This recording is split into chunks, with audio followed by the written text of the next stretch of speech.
Library of dahlia के इस पहले उपन्यास समरी के वीडियो में हम बात करने वाले हैं मनु भंडारी के उपन्यास महाभोज की। मनु भंडारी के उपन्यास महाभोज में हमें पढ़ने को मिलता है कि राजनीति किस तरह दुर्व्यवस्था में आ सकती है, राजनीति को किस तरह जो बुराइयों का एक घेरा है वो घेर सकता है। उस पर यह पूरी की पूरी किताब महाभोज है। राजनीति पर जब बुरा प्रभाव पड़ने लग जाए, जब राजनीति में वे लोग आने लग जाएं जो इस व्यवस्था के काबिल नहीं है, तो वो किस तरह इस पूरे तंत्र को भ्रष्टाचार में व्याप्त कर देते हैं और बाद में इसके कारण जो आम जन है उस पर इसका जो प्रभाव पड़ता है, उस पर पूरी कहानी है महाभोज की।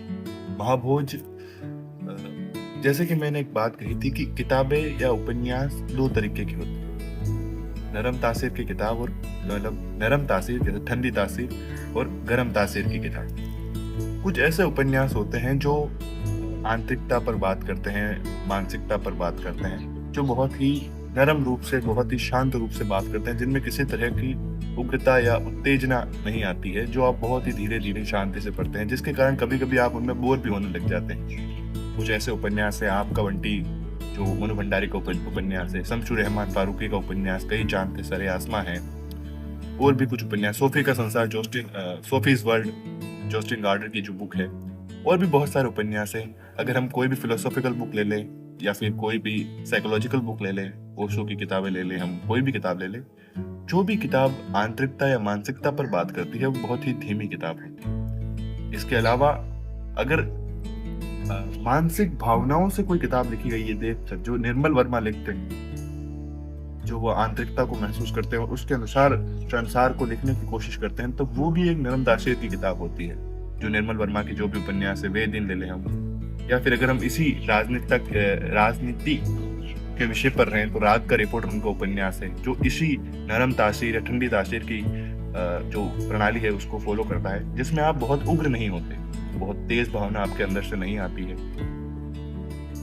लेकिन जब कुछ ऐसे उपन्यास हैं, और नरम तासीर के किताबों की जो खासियत है वो ये है, अगर वो हमें क्या देते हैं, वो हमें देते हैं जो इसका मूल कारण है किसी भी समस्या का या किसी भी चीज के होने का, वो वहां तक पहुंचाते हैं, और वो मूल कारण हम में होता है, वो हम में होता है, या फिर वो कैसे ठीक करना। जैसे कि अगर आपको डायबिटीज होने वाली है तो नरम तासीर की किताबों में वो ऐसी होगी जिसमें आप वो बताएंगे कि डायबिटीज कैसे नहीं हो, उसकी कुछ विधियां, जैसे कि मीठा नहीं खाना चाहिए, ज्यादा मीठा ना खाएं, इस तरीके की, ज्यादा टेंशन ना लें, इस तरीके के कुछ उदाहरण होंगे। लेकिन अगर हम यही डायबिटीज में गर्म तासीर देखें तो वो होंगे डायबिटीज का इलाज, कि भाई अब डायबिटीज आपको हो गया है, उसका इलाज, इसमें उसकी गोलियां होंगी, दवाइयां होंगी। वैसे ही जब राजनीति खराब हो जाती तब किस तरह के उपन्यास पढ़ने चाहिए उसको जागरूक करने के लिए, उन्हीं उपन्यासों के कुछ उदाहरण में कर्म भूमि,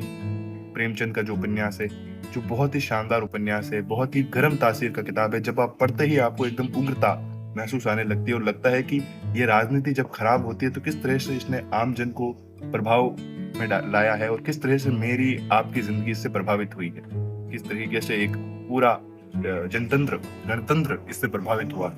उसी अगली कड़ी में जो किताब है वो है मनु भंडारी की महाभोज।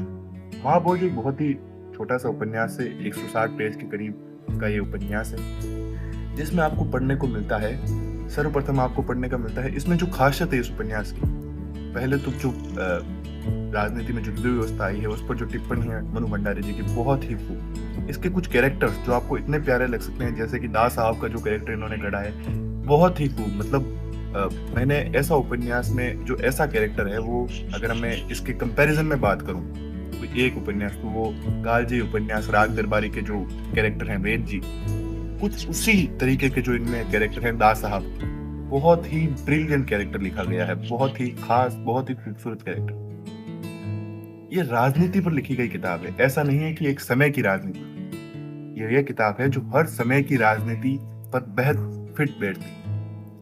नेशनल स्कूल ऑफ ड्रामा में इसका मंचन भी हो चुका है महाभोज का, और मंचन भी हो रहा है या होता होगा, मुझे इसका खास जानकारी नहीं, बट मैंने इसका बारे में सुना है कि इसका मंचन होता रहा है। तो ये राजनीति की दुर्व्यवस्था पर बेस्ड बुक है, जिसमें जब राजनीति में दुर्व्यवस्था आती है तो वो किस तरह आम जन को प्रभावित करती है, उसी पर है। ये आप हर समय के अनुसार देख सकते हैं, उस समय के अनुसार पर भी और आज के समय के अनुसार पर भी। सभी समय के ये एक कालजयी उपन्यास है। हर समय के अनुसार उस समय की जो सेटिंग में है ये आ सकता है, ये फिट बैठ सकता है। आज की राजनीति भी कुछ इसी तरह के चंगुल में फंसी हुई है। तो बहुत ही बेहतरीन उपन्यास है महाभोज। इसके कैरेक्टर्स में, जैसे कि इसकी लिखाई की हम बात कर रहे थे, तो दास साहब का जो कैरेक्टर है वो बहुत ही प्यारा कैरेक्टर है। इसके अलावा सुकुल बाबू, जो बिस्सू और बिंदा का जो कैरेक्टर लिखा गया है वो भी बहुत ही खूबसूरत है। और जब आप ये किताब पढ़ेंगे, इसमें आपको व्यंग्य मिलेगा, उसमें आपको कुछ-कुछ बातों पे कुछ-कुछ जो इसके डायलॉग्स हैं वो बहुत खूबसूरत हो जाते हैं, मतलब मज़ा आता है उनको सुनकर। इसके अलावा जब ये आपको हीरा जो एक कैरेक्टर है, उसके साथ सक्सेना जो एक पुलिस अफ़सर का कैरेक्टर है, उसकी जब आप बातचीत सुनेंगे तब आप बहुत उग्र हो जाएँगे, आप एकदम क्रोधित हो जाएँगे कि ये किस तरह से आम जन को इस राजनीति की दुर्व्यवस्था ने अपने चंगुल में फँसा लिया और किस तरह से ये एक नुकसान पैदा कर रहा है। और किस तरीके से यही चंगुल में फँसे हुए लोग चंगुल की बातें करते हैं। जैसे कि एक भ्रष्टाचार में व्याप्त व्यक्ति जब बातें करता है भ्रष्टाचार की, कितना बुरा भ्रष्टाचार है, जब वो खुद एकदम भ्रष्टाचार में लिप्त है, पर वो फिर भी बातें करता है कि अरे यार, देश में भ्रष्टाचार कितना बढ़ गया है। तब आपको पता चलता है कि यार ये जो हिपोक्रेसी है कि अ, दोगलापन, तब आपको देख के मज़ा आता है इसमें। और बहुत ही बेहतरीन किताब है महाभोज। आप इसको ज़रूर पढ़ें। सो मेरी यही समरी रहेगी कि महाभोज एक बेहद ही शानदार किताब है। मनु भंडारी की लेखनी का अद्भुत नमूना इसमें देखने को मिलता है। लोग कहते हैं कि मनु भंडारी जो एक महिला लेखिका है, महिला लेखिका की जो लिखाई होती है वो बहुत ही नरम तासीर की होती है, बहुत ही ठंडी तासीर की होती है। वो बाहर की जो राजनीति है या फिर जो बहुत ही बौद्धिक टॉपिक हैं, उन पर बहुत ज़्यादा टिप्पणी नहीं कर सकती। पर जब आप मनु भंडारी जी का महाभोज पढ़ेंगे तब आपको ऐसी कोई भी समस्या नहीं होगी और आप समझ पाएंगे कि एक महिला लेखिका भी किस तरह से राजनीति जैसे एक